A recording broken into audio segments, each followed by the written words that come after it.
This is Tyler, your antisocial critic and the host of the AntiSocial Network, your number one source for anachronistic conversations online. Come join us each week to hear opinions from some of the best voices discussing entertainment, politics, religion, and modern life on the internet today, most of which you've never heard of, but I have.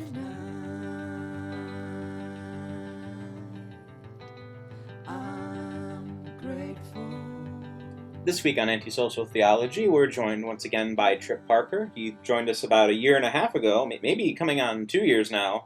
It's been a while, and he's going to be joining us today for the newest in my series of discussions about Christian theology and how one's supposed to properly live out their faith. How's it going today? Good. How are you? A little groggy. I woke up groggy, and I haven't shaken it off since. So I've just got about whole pot of tea and coffee next to me right now. So yeah, I know. I flew in from the East Coast Sunday night, and so I'm still a little bit jet lagged, waking up at like 4 a.m. and stuff like that. So yeah, you said you're moving out east. I'm moving to Charleston, South Carolina, in about a month, almost exactly a month from now, the 25th, September 25th. So. Wow, I've been seeing all your Twitter updates about that. How's the Bojangles out there? There are Bojangles out there for sure. Yeah, not in the airport like there is in Charlotte, but there are Bojangles, which I'm excited about. Yeah, I've been traveling in the South a lot just by car, and it's always very strange because you know you're leaving the South once the Bojangles start going away. So they start going away, and then the tea is not sweet anymore, no matter where you go. That's where you're heading into Northern Virginia at some point. Yeah. Well, they're still there up until about midway through Tennessee, and then for some reason they're not in Kentucky. Oh yeah. I don't know why, because Kentucky's basically the South. So. Yeah, Kentucky's a little bit weird. It's kind of the South, but then also kind of like Indiana too. So like it's a weird. It's iffy in whether or not Kentucky is really Southern, I think. Yeah, you got the Creation Museum in Louisville within like 100 miles of each other. I guess right, it's got to have a very strange kind of culture to it. Yeah. Anyway, we've been kind of corresponding off and on Twitter for a while now, kind of recording various different theologies, and I've been curious to kind of see how we can square them, and that specifically kind of correlates to the philosophies of Aristotle, Aquinas, and Calvin, of whom I know marginally amounts of all three, but I will pretend that I am an expert for the sake of discussion. So I don't know if we talked that much about your particular faith background when we did our last discussion. Can you kind of describe that? Yeah, so I grew up PCA, so Presbyterian Church in America. So the PCA is a more conservative Presbyterian that split off from the PCUSA for doctrinal issues. So it's a very kind of conservative evangelical. It depends on the church whether or not you consider it like a high liturgical church or whether or not it's seeker friendly. Like it's pretty open in that, but pretty conservative doctrinally, but very reformed. So Westminster Confession of Faith, very strong on Calvin and all the Protestants, Kuyper, Van Til, all that kind of stuff. So that's what I grew up with, and so. Memorizing the Westminster Shorter Catechism, going through Westminster Confession of Faith, all that kind of stuff. That's like what I grew up with. That was like kind of the water that I swam in some sense, in my early years. Starting in high school, I started getting really interested in Aristotle and then Aquinas following him, and so that's what I studied. So I became a philosophy major at Duke and wrote my thesis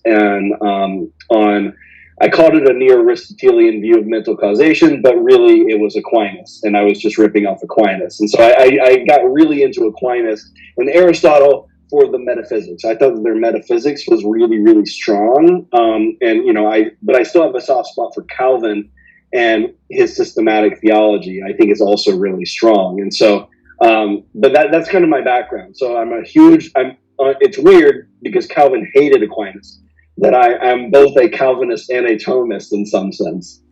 Yeah, I mean, that's an interesting combination of things. I'm curious how those kind of fit together, because they're not 100% like at odds with each other, but they do seem to have prickly edges to them that make them kind of not necessarily cohabitative. And I'm sure the farther you go back, these individuals would more contest each other than necessarily going backwards, going backwards. Because Calvin at least had the benefit of inheriting the traditions of Aristotle and Aquinas and being able to say which parts of it he liked and which parts he didn't like, and being able to form Correct. his own Yeah, theology. I mean, obviously Calvin can critique Aquinas, and Aquinas could not critique Calvin, right? Yeah, Calvin and Luther actually. Here's the thing about Protestants, and I'm a Protestant, so I'm gonna criticize my own tribe in some sense here, and specifically the Reformers. In some sense, we all, I think, especially the Reformers, they still wanted to believe that they're part of the apostolic tradition of the church, that they're a continuation of the church from the time the apostles came to us in some sense. Like, in modern American Protestants sometimes are comfortable saying, yeah, I'm going to depart from that, and it's just the Bible, and that's all I need. I don't need to be part of this tradition and all this traditional thought and that kind of stuff. I don't need that. I just need the Bible. Or some of them say they don't even need that, I guess, and whether or not you consider them Protestants is a separate thing. But for the Reformers, this was very much not the case. For Luther and Calvin, it was very, very important that they saw themselves as a continuation of church tradition and not a deviation from church tradition. And so, but there's a problem. They had a problem with the Catholic Church, right? And so they had a problem that they are deviating. And so how did they square that circle? Well, they said, well, actually, the Catholic theologians in the Middle Ages deviated from what was previously the correct tradition. And so we're going to return to that tradition, right? Not just to the apostolic age, not just to the Bible, but to the actual traditional theological teachings of the church. And so you have to draw that line somewhere, right? Where did that deviation happen? Where did things go wrong? And for Luther and Calvin, they thought it went wrong with Aquinas. Because you have to pick someone that's highly influential in the church, and so you got two options: it's Augustine and Aquinas. And so they chose Aquinas because Augustine's considered a church father, and that would be weird. So what they did was they said, yeah, Aquinas went wrong. He took up the teachings of Aristotle, this pagan philosopher, and tried to marry it with Christian theology, and it got weird, and that's one of the reasons that the Catholic Church went off the rails. And so they wanted to return to the teachings of Augustine. And so they're big fans, at least ostensibly, of Augustine, but they really disliked Aquinas. Were the Reformers considered Platonists by that standard then? Yeah, like they would. Well, that's the weird thing, is that they don't seem to recognize the influence that Plato had on Augustine. So that they criticize Aquinas explicitly for like taking on this, this pagan philosophy of Aristotle and trying to marry it with Christianity, and yet they seem to ignore, at least, or not recognize just the influence that Plato had on Augustine. And so they were more Platonic in a sense than Aquinas. And I think that's why the terminology gets in the way of figuring out where theologically do they actually differ, because Aquinas is using very Aristotelian terms, and Luther and Calvin just want nothing to do with that. Sure. I mean, it might be smart to kind of go back to the beginning and kind of define our terms here, so anyone who's not exactly familiar with this, how would you define Aristotelianism in Platonism in regards to the faith? Yeah, so go back to Plato. Plato, it's said that all philosophy is a series of footnotes to Plato. It all started with him, and so Plato had this idea that you had the earth and like the universe that we inhabit. Then you have the separate like realm of the forms. That's like an idealized version of what it is that we experience. So, like for instance, he says, well, this goes back to his dialogues with Socrates. Socrates would like tease out things from children about like what a triangle is, right? So, and the kid he would just ask them questions. He wouldn't tell them anything. He would just ask them questions, and eventually he could get the kid to solve the math problem themselves, or figure out the geometry of a particular object correctly, or whatever. And so he could do it by just asking questions. And Plato used this as an illustration that actually what we're doing is not what we're doing is not seeing, what we're doing is remembering. That there's this realm of the forms that we kind of came from, and this world is an instantiation of that. And so when I see a tree, I see enough of them, I start to remember, oh, there's a treeness, there's a form of the tree and that kind of stuff. And then all the things that we recognize that it's hard to see in the world, like goodness and beauty and, you know, order and all that kind of stuff. That's not a thing in the world. We're remembering it. And this is where you get to the allegory of the cave, that, you know, we see these shadows and, you know, we're tied up and we see these shadows, and it's like a reflection of a reflection in some sense of the good, which is light. And so then I turn around, I see a torch, but then I see something brighter than the torch up the hall. And so I start making my way out of the cave until I get out and I see the sun, and that's goodness and beauty. And so for Plato, kind of this world is a pale kind of shadow. It's like a dirty version. It's a you know, it's a faulty version of the good in this realm of the forms that he imagined. Now, Augustine would ground the realm of the forms in the mind of God, right? So you'd say, yes, Plato was onto something here, but he's not a monotheist. He doesn't know the creator God, but really the realm of the forms is God. And by being made in God's image, we're remembering things in some sense of like our creator, because we were made in his image. So he grounded it in that dichotomy. So Aristotle went the other way. He said, no. There's not this realm of the forms or anything else. What happens is we see individual objects and we abstract out the form from the object. So I see 1 cup, 2 cup, 3 cups. Now all of a sudden my mind, my intellect starts to come up with an idea, an abstraction of what a cup is. So I do end up with what cupness or treeness is, but I don't do it by some separate realm of the forms. The form is in the object in some sense. And so it's much more grounded in the physical world. And Aquinas echoes him there. And so that's why that's why, you know, you read Aquinas, he seems very interested in one of the reasons Aristotle also was into biology, for instance, and that kind of stuff. And so the reason is that, you know, the object itself is real, and it's the substance, it's form and matter composite together. And that's the way that Aquinas and Aristotle saw the world, whereas Augustine and Plato saw this world as a reflection of something else in some sense. And so it's a different view of the world, but obviously those can have very big impacts. So the Gnostics, for instance, kind of took Plato's idea that this world is a faulty version of the world of forms to say your body is bad. Right? Like all these pleasures and that kind of stuff, they're all bad. You should, you know, whatever. And that's why they actually denied Jesus's was actually fully human, because if he was fully human, then he became bad in some sense. And so, but like he stayed fully divine, then he can't be a person, can't be instantiated. So they would say, well, he appeared to us as a person, but he never became fully human. And that's why that heresy happened, is because they were actually taking Plato's idea and running with it really hard.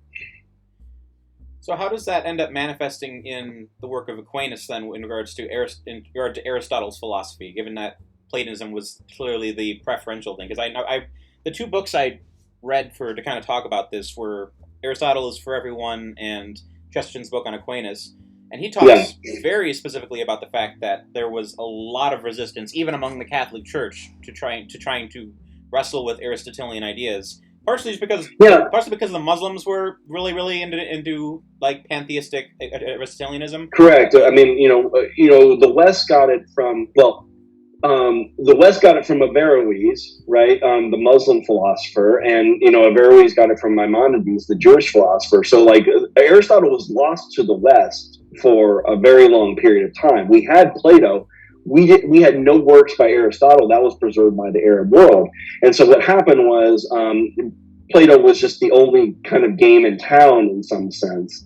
And so, a lot of what Augustine's doing is kind of taking that, but then also trying to push away heresies, that rose up like the Gnostics and that kind of thing. And so, but then Aristotle came around, and it seemed to be a much more complete and scripturally compatible version of Greek philosophy, there was resistance, to be sure, because it was so different. It really is a different way of looking at things. But the reason that I think that it won out, well, first of all, Aquinas wasn't, as much as I love Aquinas wasn't he wasn't an innovator, I would say, like in the same way that like Augustine was.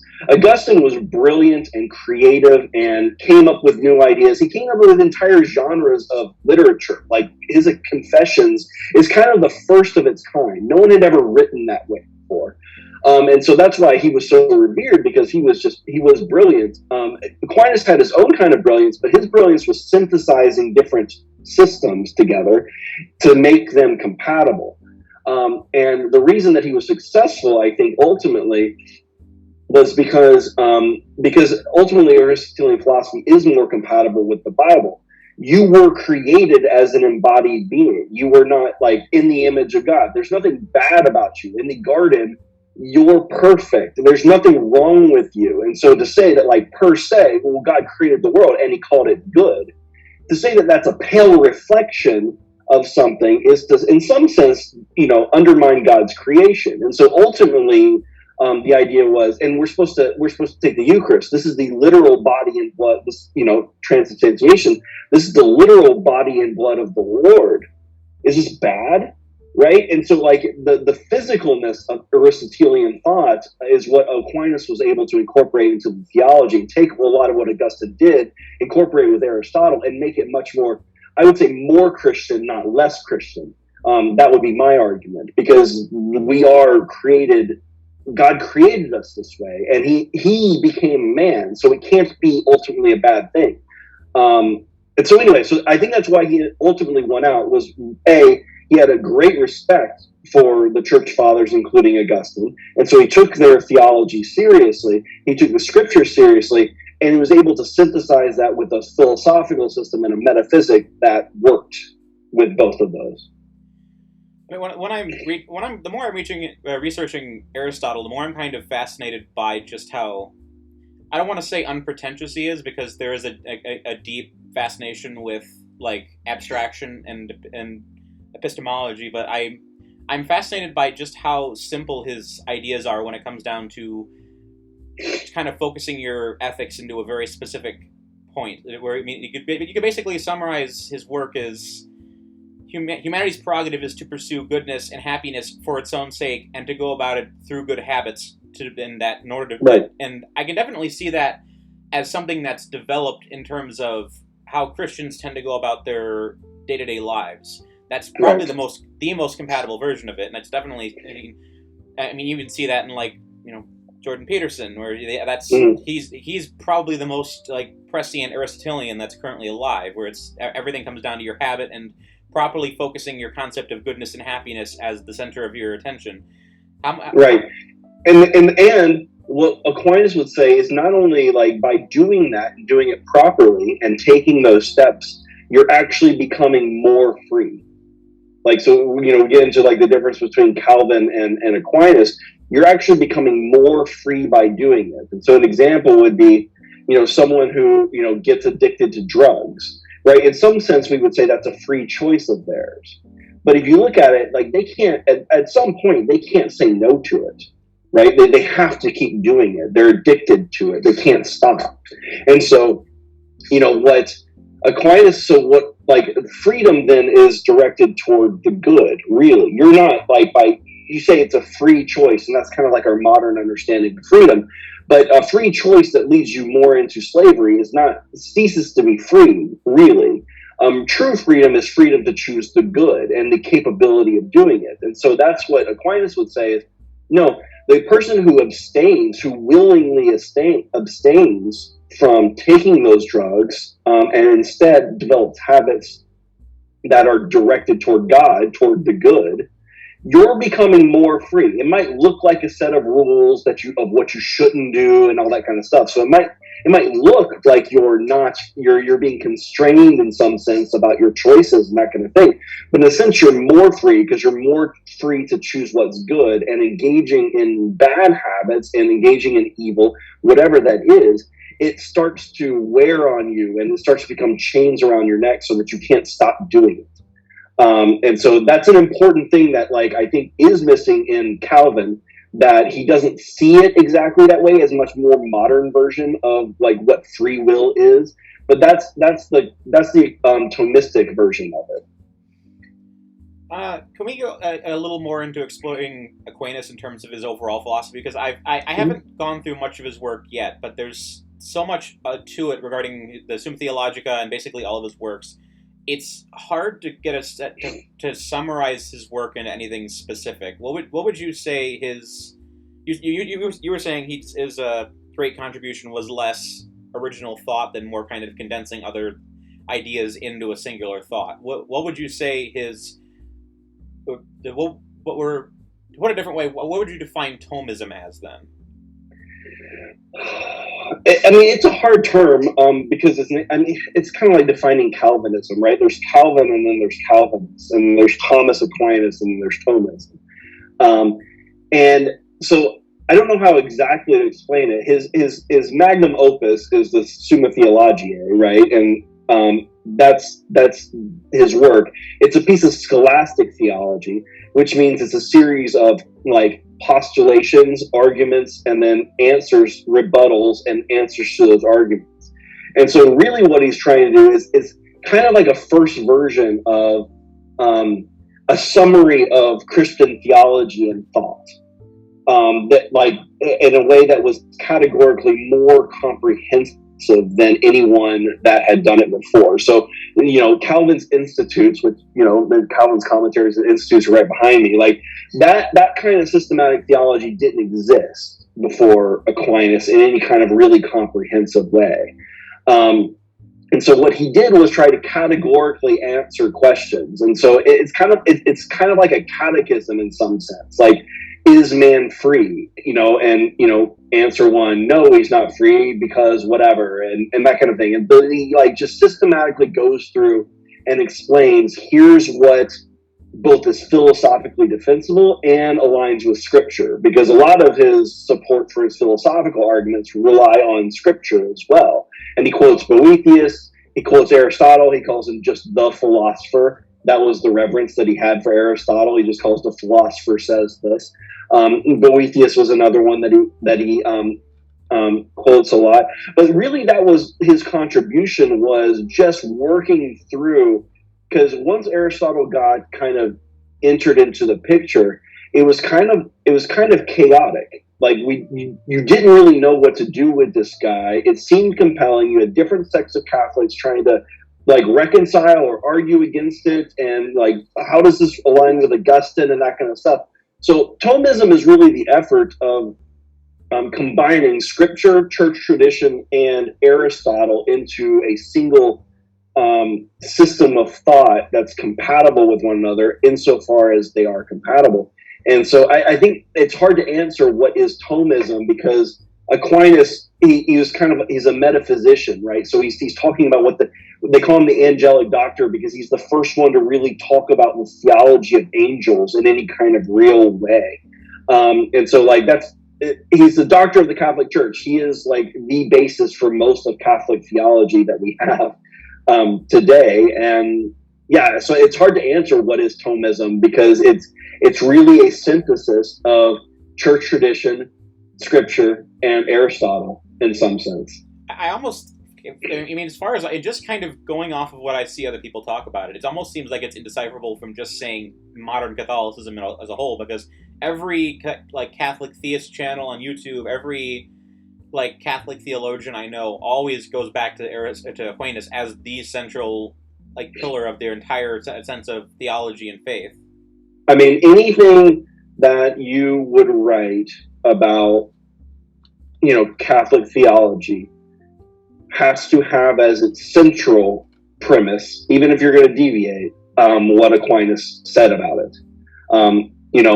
Augustine is up there, but Aquinas was much more systematic and much broader in some sense on the theological standpoint than anyone else, and no one's done it better. That's why everyone keeps coming back to him, because every time there's been someone that tried to really deviate and that kind of stuff in any kind of way, it has failed, because he did a really good job of synthesizing, because you're either going to have to depart from Scripture or you're going to have to depart from church tradition to say anything dramatically different than what he did say.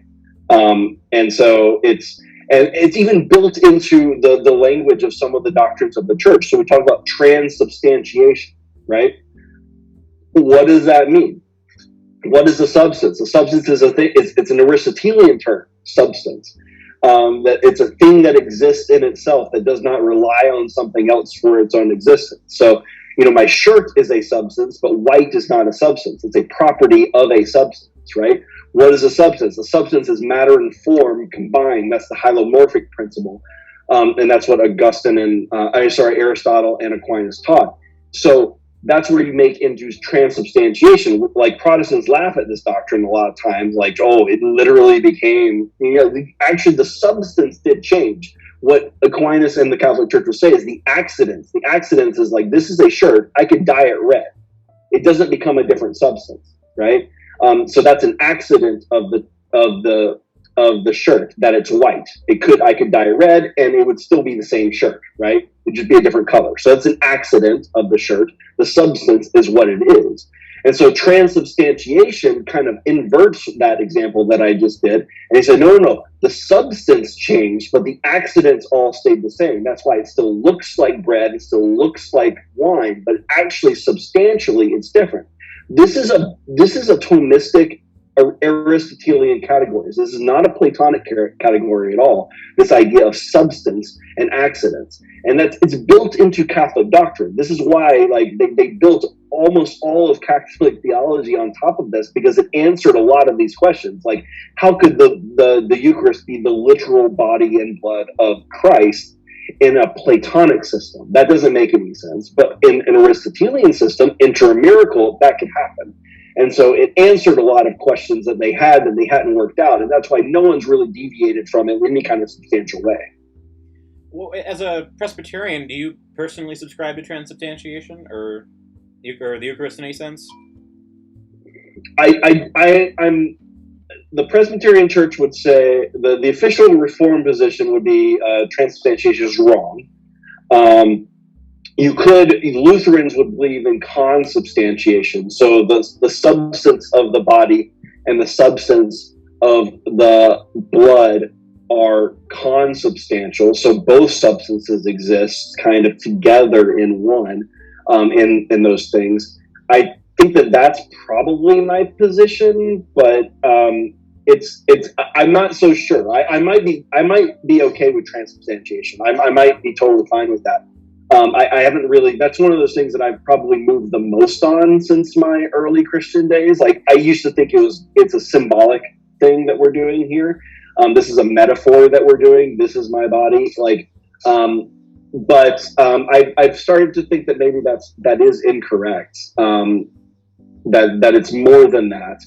But a Presbyterian position would definitely be that it's symbolic. They wouldn't have any truck with certainly transubstantiation, but even Luther's consubstantiation is not really a Presbyterian position. Yeah, I mean, that's a question I'm starting to get more willing to just kind of let it be like one of the mysteries when it comes to defining the stuff, because I find that trying to put a definitive marker on what the actual nature of communion or the Eucharist is tends to be more problematic than actually just engaging in the act of taking it. Because you go all the way to the evangelical Protestant side, and it means almost nothing. They give away church crackers to everyone, and it becomes basically a meaningless procedure. But then you have the Catholic positions where church doctrine says it is literally the body and blood of Christ, and there's 2,000 years of theology to defend it, and essentially there's no way you can question it in any sort of meaningful way. So I'm starting to become a little more on the, I guess, the consubstantiation side. I recently read Gene Vase's book on Lutheranism, and he kind of makes the case that the evangelical position doesn't make any sense regarding the entire history of the church and regarding everything we know about the actual process, given what Paul says in Corinthians and everything and all that stuff, but making definitive statements kind of goes against the nature of the mysteries. I think I agree with that, and that's why I wouldn't necessarily come down on. I'm okay with either consubstantiation or transubstantiation. I don't want it to be purely symbolic, meaning like almost meaninglessness. I think there should be more mystery in it, and more weight to what we're doing than that. And so I'm fine with just saying I'm not sure exactly how this works. I don't need to necessarily put it into metaphysical categories. Consubstantiation, transubstantiation. I think it's very clear that church tradition taught that it was literally, at least in some sense, the body and blood of Christ. I think that's very clear in church history that was the position of almost everyone until the last couple hundred years. Now, what that means, like, I don't know, and I don't think it's that important. That's my thing. I don't think it is that important to really fully define. I'm comfortable with the mystery. In fact, I'm happy with the mystery, I would say. I actually like the fact that it's mysterious. I was joking with Andrew at the Bangs a couple weeks ago when I had her on about Protestant literalism and and the tendency to kind of take everything down to its most logical material point, and my point and thought on that for the longest time was if it becomes the literal body of Christ, does that mean I'm going to be like consuming human flesh? Am I going to be like in danger of like getting one of those viruses you get from eating people? Like, is that like the logistics start going off in your head? But then, right. But then you but of course, like everything that they always say is like you're missing the point, and I'm like, am I? Like, these questions just spin forever if you don't. Yeah. Like as my writing partner Anna says, eventually you get to angels dancing on the head of the pin, and you need to basically just shut everyone up and make them tell them to stop. So. Right. Yeah. Which I guess brings us to I'm the one of the three I'm probably the most overtly familiar with being John Calvin. I've on and off kind of danced with Calvinism in the last couple of years just because I'm in between the decision of where my my true faith is until I finally commit to the one true church of Neo-Episcopalianism. So, but knowing that, like, how do you square the circle in regards to his abject hatred of all of the above, or not necessarily hating Aristotle, but him hating Aquinas, and how do you kind of square his philosophy with the Thomism? Yeah, I mean, the thing about Calvin is it was a reactionary stance in some sense. It wasn't like an actual thoughtful critique of Aquinas. It was, and same thing with Luther. As much as I love these guys, like, this was not, I mean, they called the Pope the Antichrist. Like, this was a very reactionary movement, in some sense. And they had legitimate beefs. Like, it's not that they were completely wrong or anything else like that, but they were reactionary. I think we can all look back, even as Protestants, and be like, okay, the Pope being the Antichrist, probably an overreaction. And their rejection of Aquinas was, in some sense, an overreaction. And it was actually them grasping, like I said earlier, for church tradition. They wanted to have the church tradition on their side, and so then they had to pick a place where it went wrong. And Aquinas was just a very convenient one because of how influential he was. But they never really gave thoughtful critiques of Aquinas either. They just kind of like, this is where it went wrong. He based it off of pagan philosophy and blah, blah, blah. It wasn't really a thoughtful metaphysical belief, and that wasn't Calvin's strong suit either way. Like, he's a brilliant exegetical theologian. He's a brilliant systematic theologian. He's not a philosopher or, a metaphysician. And so but he never really engaged with Aquinas on those things. And so I actually think that most of I'm going to annoy both Thomists and Calvinists when I say this, but I think that most of the disputes between the two camps about who was right and who was wrong when, say, predestination comes down to terminology rather than actual disagreement. Because for instance, Calvin has, Calvin didn't really have double predestination, and that's more of his followers. But Calvin did have a very strong, God chooses you and, then changes the state of your nature. And then you can then choose him, right? And you will choose him once he changes your nature. And I was like, okay, so that's the Calvinistic position. What's the Thomistic position on this? The Thomistic position is God has a certain predilection toward extending grace and re-extending grace and re-extending grace toward certain people that he doesn't do with everyone. And once he enlightens your mind, so it's kind of like what I said earlier, like with the drug example, once he enlightens your mind, he enlightens you through his grace to see the good for the good, and then you will choose it because you can't not choose it, because that's actually what you truly desire. These sound very similar if you like, you're just using different terms in some sense. Like Calvin has his own set of terms and Aquinas is using slightly different ones. There are some real differences, but I think that there's fewer real differences than is often made. I think some of the real differences are things like Calvin denied the idea of implicit knowledge, the idea that you can, by believing one thing, even if you won't explicitly say something else, you implicitly believe that, and that can play a role in salvation.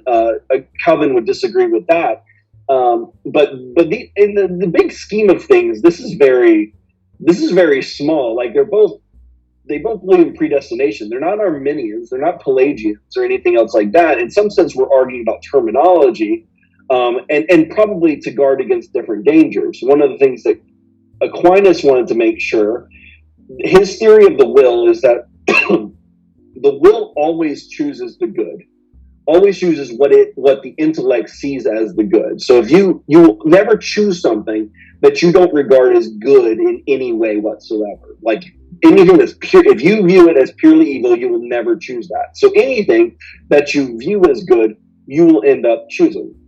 And so it's very important for Aquinas to say that God does not will people to sin. He does not will them to go to hell, because God chooses the good. Like your will chooses the good always, and God's intellect obviously is like the definition of good. So like God can't will this in the same sense that Calvin would say God wills this. But their definitions of what the will is are just different, right? Because Aquinas would also say God permits this. And the Calvinists would be like, that's just a fancy way of saying he willed it, because he created it this way. He could have stopped it. So, like, what are you talking about? He didn't will this. But they're just using will in a different way. And so that's the thing. I think that most of the disputes around some of these things are mostly artificial in a lot of sense. And there's some things that I think that Calvin got right, especially like exegetically. That the Catholic Church struggles with, and they're not as clear on. Like I think that Aquinas and the Catholic Church has a hard time making sense of some of the verses, like God hardened Pharaoh's heart, right? That seemed to be an active thing that Paul says that God did, not just simply a permitting Pharaoh to do it. Now there are ways around it, but I think that there are some difficulties, and Calvin is probably being a little bit more precise in some of these cases than maybe Aquinas is. But I think there are fewer differences than people give it credit for, mainly because of how vitriolic Calvin was about writing about Aquinas. And so then their followers just like, well, now we've decided that we're going to be angry at each other and hate each other. But I don't think that's necessary. I think they're more similar than they are different. Is it fair to say that the Calvinist movement that's inherited Calvin's legacy is more radical in that regard? Because I mean, in my experience with Calvinists, there tends to be almost a streak of like not cruelty but anti-humanism to it, or they they take like the Jonathan Edwards stuff and they just kind of turn it up all the way to 11, and they basically say like humans are 100%. We're not only do they believe in absolute depravity, but they basically regard all humanity as kind of loathsome and empty and meaningless. And yes, no, I think that's right. I think that they abuse. I think this is the reason that most people, that when I ask them like, okay, you don't believe in the 5 points of Calvinism, which one do you have a problem with? They always say total, like, or almost always, they normally say total depravity. I actually don't think that's actually what they disagree with, but I think that the reason that they say that is because they, in interacting with Calvinists, they see like an almost like hatred of humanity. And when they hear total depravity, they mean like they hear, oh, there's nothing good about us, right? Like we are just pure evil creatures and that kind of stuff, and that just rings very wrong, right? To I think most people. Um, but if you read Calvin, you don't really get that sense, right? I mean, obviously, he didn't come up with the 5 points of Calvinism; that was his followers. But in Calvin, what became the doctrine of total depravity just means every part of me is tainted by sin, right? There's some sinful part of every part of me, like everything that you would consider a part of my nature or a part of my decision-making process. Like nothing is pure. That doesn't mean it's pure evil either, though, right? Evil is a privation. It's not a thing in itself. So pure evil is nothing. So like that's the thing that I think that people react to in Calvinism, and it's not actually Calvinism, or it's not Calvin, I should say. It's more the Calvinists. I think you're right. I think that like they display a hatred of humanity, at least in like the way that they talk about this, that I think is not. And I think that what they're doing, I mean, if I'm going to like be as charitable as possible, I think that what they want to do is maximize God's goodness and maximize God's sovereignty over our salvation, which is, a good instinct insofar as it goes. But I think that they go, sometimes when you hear them, they go so far as to like, do you think that God made a mistake creating us? Do you think that like part of God's goodness is like, his choice to create and create us specifically in his image? Like, you shouldn't be nearly as flippant about talking about people and God's creation as you are. Like we are fallen, but we're fallen from something that was good, right? That's fundamentally good in some way. And so, yeah, I agree with you. I think that's part of like the reason that Calvinism gets such a bad rap is like those guys going around like almost gleefully talking about this, and the way that they talk about it, it's like they enjoy talking about it so much. You're like, you get pleasure about making people angry at you. Like, is this like a thing that you like this doctrine because it allows you to go around and do that? And so I was talking like Hank Cruz. He always gives me crap because he hates Calvinism, and I was like, listen, there's Calvin and there's Calvinists. I'm not going to defend Calvinists in any way. I was like, but I'll defend Calvin. Like, I think that like there's a lot of really good, insightful things in Calvin, and so I think that we should read the Reformers more, and the disciples, especially like hundreds of years later, the disciples of the Reformers a lot less. I think that read older dead guys, please. Yeah, I mean, I was gonna say at times I've met Calvinists who are like their loathing or their self-loathing almost kind of manifests a kind of suicidal ideation in a kind of way where they just they not only do they just hate themselves and hate everything about humanity, they actively think that God is purposely created humanity to be thrown into hell. And that God is 100% justified for creating you specifically to go to hell. So it's well, that's the thing, and and this is the thing about Calvin and Luther wanting to go back to Augustine. Augustine explicitly rejected that idea too. Like, to Augustine, in creation, God did not will for us to fall. That was not his plan. He permitted it, but he did not will it. Right? But to Calvin, to like a really staunch Calvinist, you would have to say, yeah, he absolutely willed that. Right? That was absolutely what he wanted whenever he did it, and he did it for all these other reasons. Whereas, an Augustinian or Thomas would say, no, he permitted it, and he used it for his glory, but he didn't will this to happen. This was a free choice of humanity to do. I'd be amiss if I didn't bring up the predestination issue, because my writing partner has been very adamant about how much she absolutely hates Calvinism, because she despises the concept of predestination, and she thinks that there's no way to square that with free will.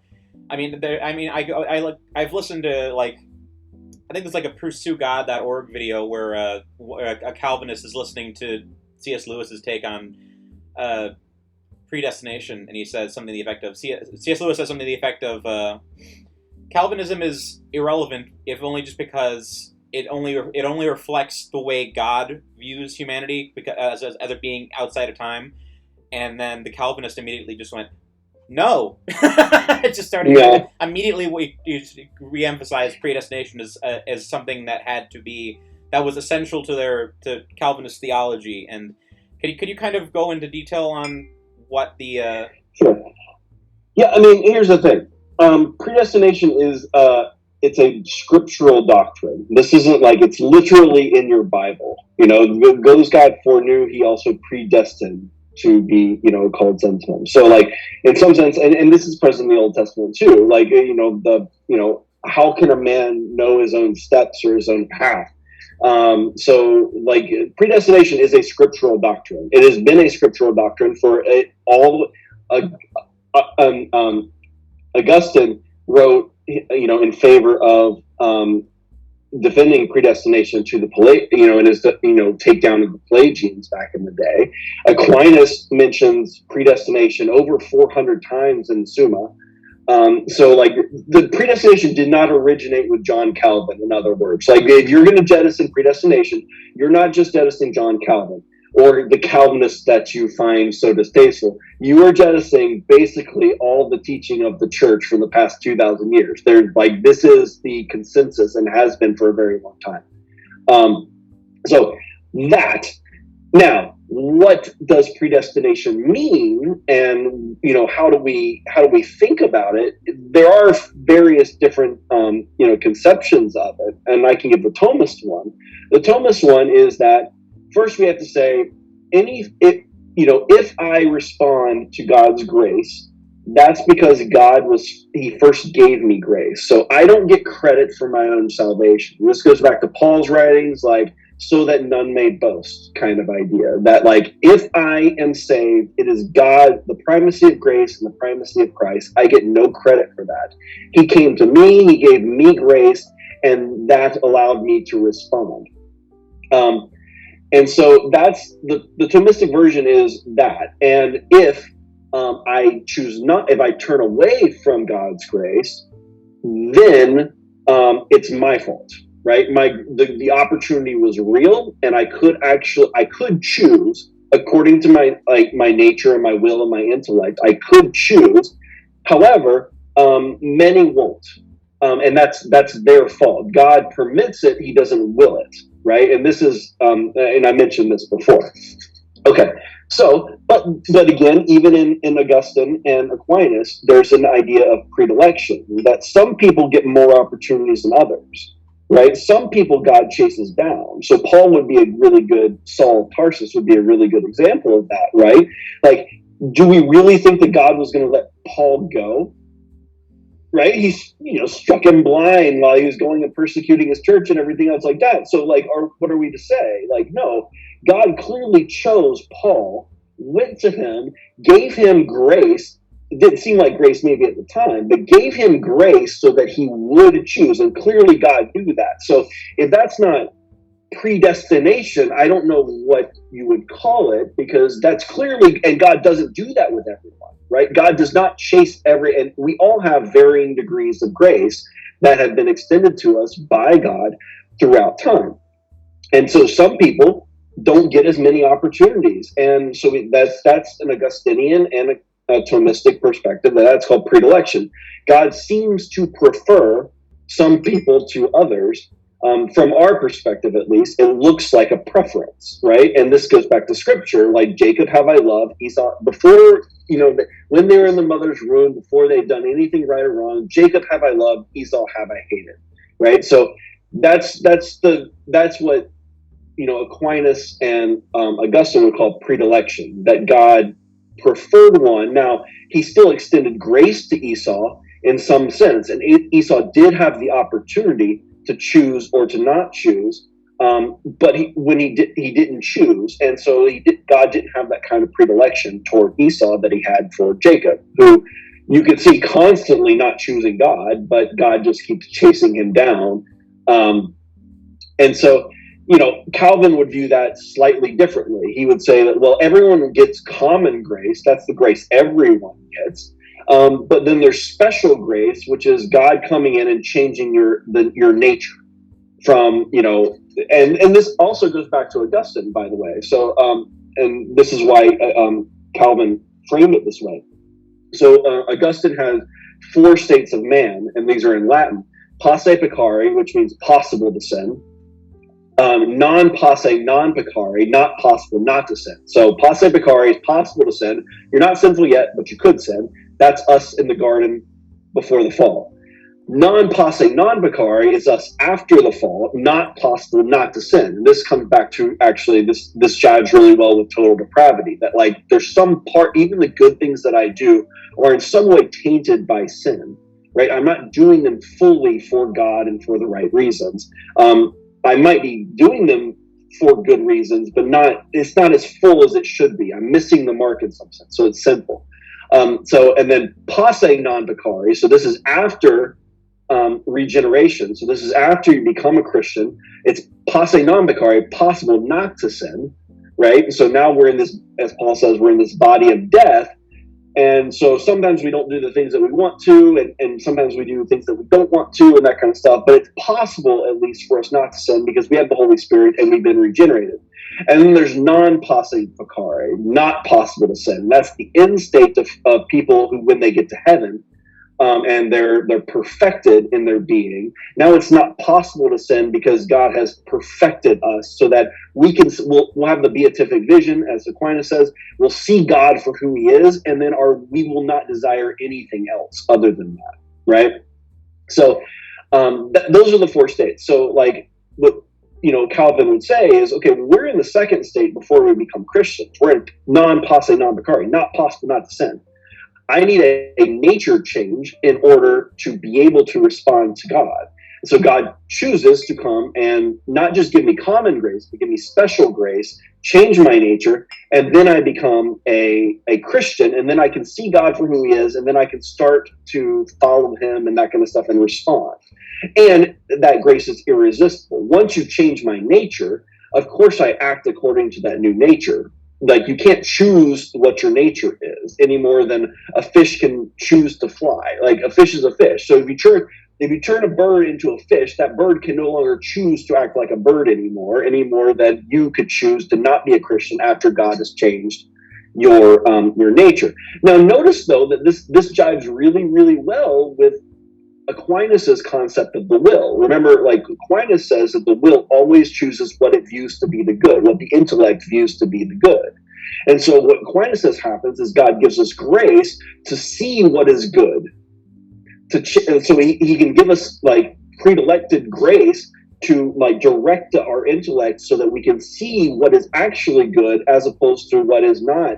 And then we're free then to choose it. But once we see this thing as the greatest good, of course we're going to choose that because that's what everyone does. No one knowingly chooses the less good thing for themselves. And so again, so you could call that irresistible grace in some sense. God enlightens your mind so that you are free to then choose. And of course, then you choose it because you're free to choose the most good thing. And so notice that those two jive together. But like Calvin didn't, so in summary, Calvin didn't come up with this. This has been around in Christianity for a very long time, and it's a scriptural truth. So I think the only thing that we can ask ourselves is, what exactly does it mean? And this does get tricky because God is outside of time, right? So when we talk about God's foreknowledge and his choosing to act and that kind of stuff, like all of time is a present moment for God. And so it's not, he doesn't experience it the same way. And so I think sometimes we run into trouble in talking about this because we want to talk about God like he's like us, and it's all a one present moment for him. And that's not how we experience it. And so, but you have to wrestle with the verses in like Romans, where a good rule for whether or not you're reading scripture correctly is whether, especially Paul, whether or not he anticipates the objection that you're going to have and then tries to answer it, right? So he starts talking about, in Romans about how God hardened Pharaoh's hearts and everything else. And then, like, the next paragraph, he's like, well, what then shall we say? For who resists his will, right? And he says, like, you have no right to ask that question. But, like, notice, if there's no predestination, if there's no, like, God's will acting on my life to enlighten me or not enlighten me or give me more grace or, give me only, like, the initial option, if there's nothing like that going on, and it's all just kind of like this, like, everyone gets the same and it's just our choices, then why would you even have the objection about it resisting God's will? That objection would never even come up. And so this is a scriptural truth that we have to wrestle with. And I think that it's unfortunate that we've laid it all on Aquinas. Luther held it, or on Calvin. Luther held it, Aquinas held it, Augustine held it, everyone held it, because it's actually in the Bible. So I don't think it's an optional doctrine in that sense. I don't think you're heretical if you deny it, but I do think if you're just not reading the Bible correctly. Yeah, I mean, if the Reformers got one thing particularly well, it's trying to reestablish the importance of that all the elements of what happens are happening on God's side in terms of relationship. Veith talks about this in his book on Lutheranism, how Luther reemphasizes the fact that salvation is not something that you earn, but it is something that God gives you and transforms you through as a result of your actions, but it's entirely Him doing it. It's not right. You're cooperating. You're cooperating with what He's doing, but He's doing it, right? He is the initiator, and He's working within your will to like get you to do things, and you will do things. This is why, like, sometimes you're like, well, you could just, if you're elect, you could just live a horrible life and make it to heaven, and you're like, no, like, yeah, faith alone saves, but the faith is never alone if it's real faith. And so, like, that's James' point with faith, without works is dead. It's not real faith in some sense, because the faith is a transformative thing. It should redirect your mind and your will toward God, and if it doesn't, then you never really got it. Which is ironic because, as an aside, Luther thought that James shouldn't be in the canon. Well, Luther was famous for cutting a lot of books out of the canon. I hear this all the time from my Catholic friends. How they just scream and scream about how Luther cut all the books out of the Bible that prove all of Catholic doctrine, and I'm just sitting here like, well, as far as my lay understanding of this goes, he only cut out the books of the Bible that specifically don't have any sort of divine revelation behind them, or aren't specifically addressed in the old, or don't specifically address or aren't specifically addressed in the New Testament. Because especially like books like Maccabees or Judith or things like that, you don't. So he definitely wanted those out, but he also wanted out James. He wanted out Jude. I think he wanted out 2nd and 3rd John as well. But these books were the most controversial of the ones that got into the canon, and so it's not as if like Luther was the first one to point out that like it's questionable whether or not these were actually of apostolic origin.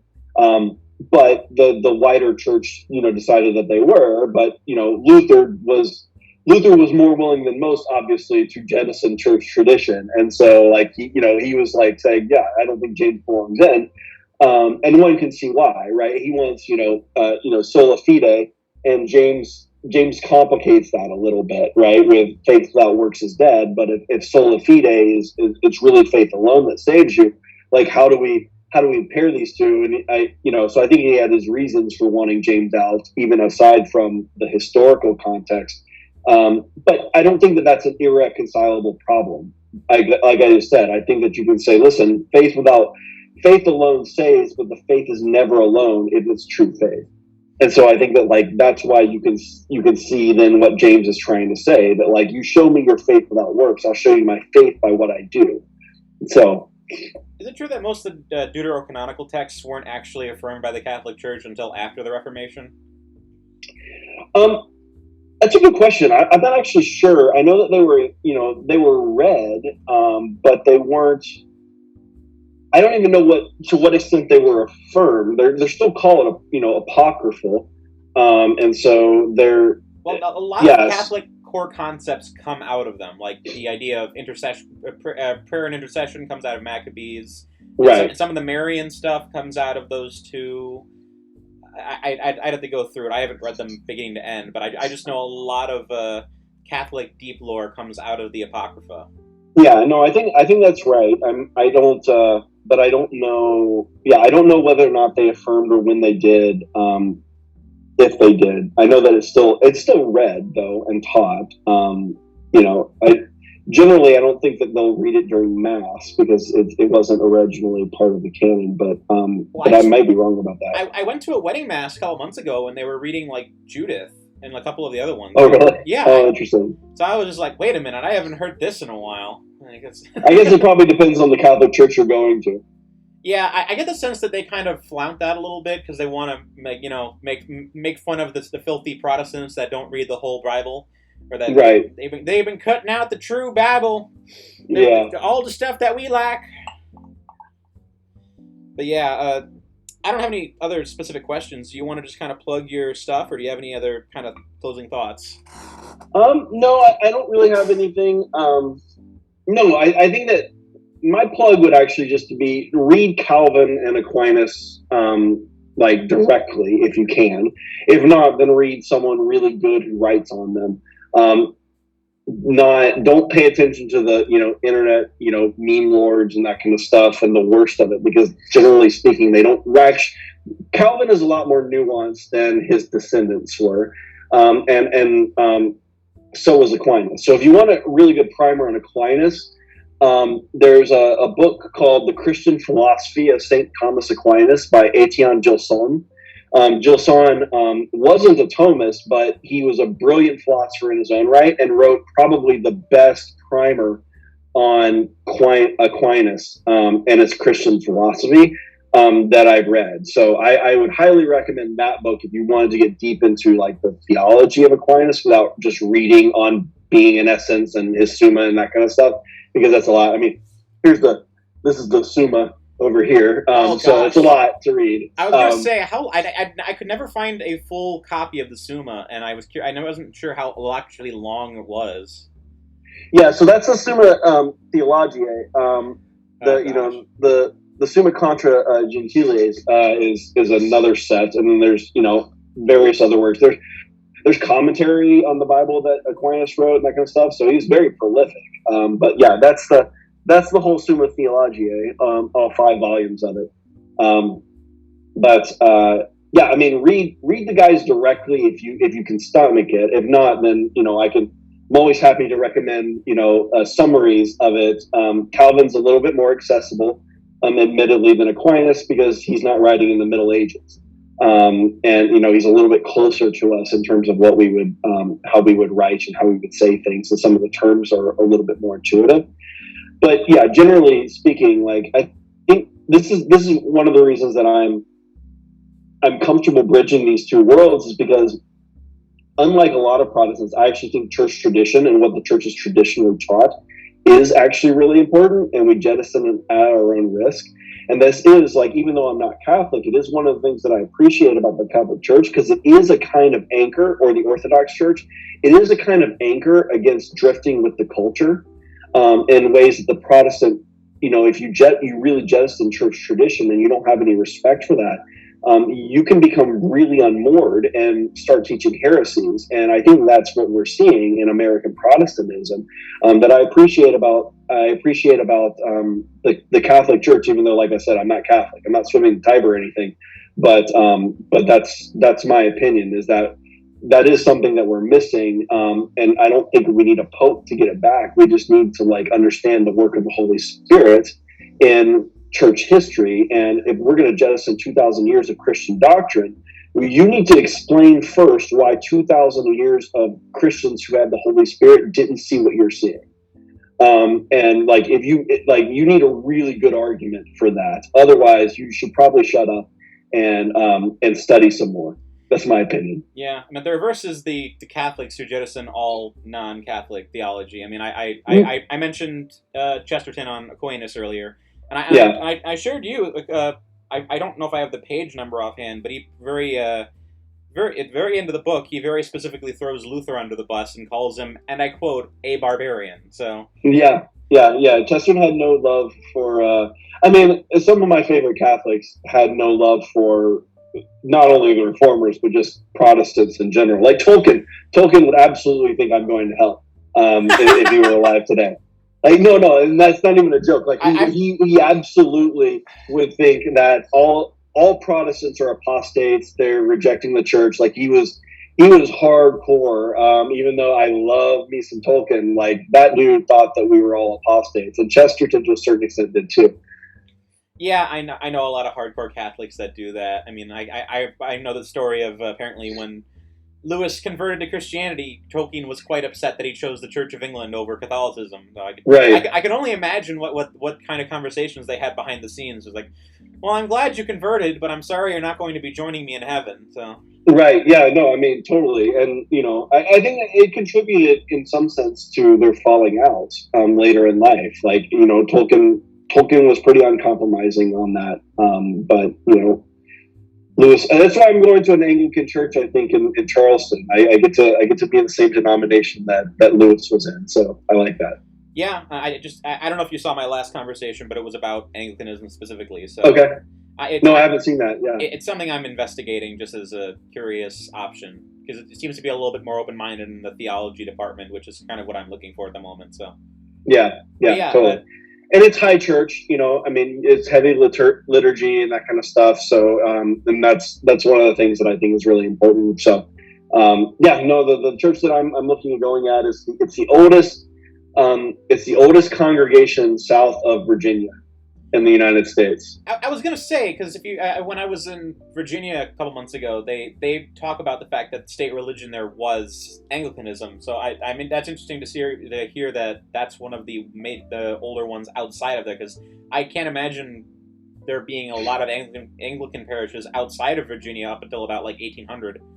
Yeah, well, so South Carolina it's a haven for Protestants and Jews. You could not have a Catholic church in South Carolina. The colony was reserved for Anglicans, French Huguenots, and Jews.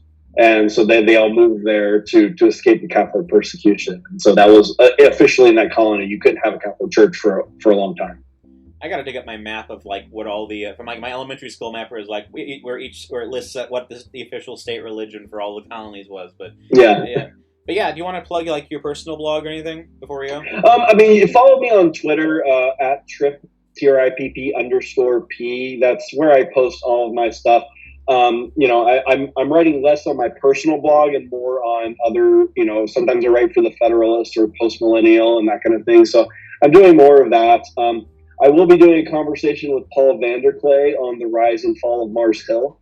Nice. Podcast that Christianity Today has been putting out. If you guys have been listening to that, I was a member at Mars Hill.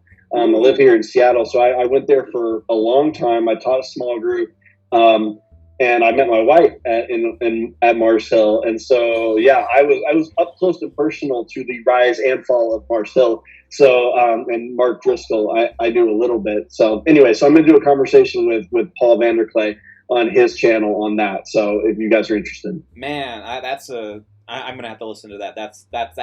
I wish I'd known that. I probably would have just turned the conversation into that. But yeah, okay, we can do another one. I'm sure there's lots. Well, Paul Vanderklay Sarah Hardy. Yeah. Go follow Paul Vanderklay. He's got the monopoly on this discussion, and I really want to hear it. So okay, sounds good. But yeah, thanks so much for talking. It's been great to see you again.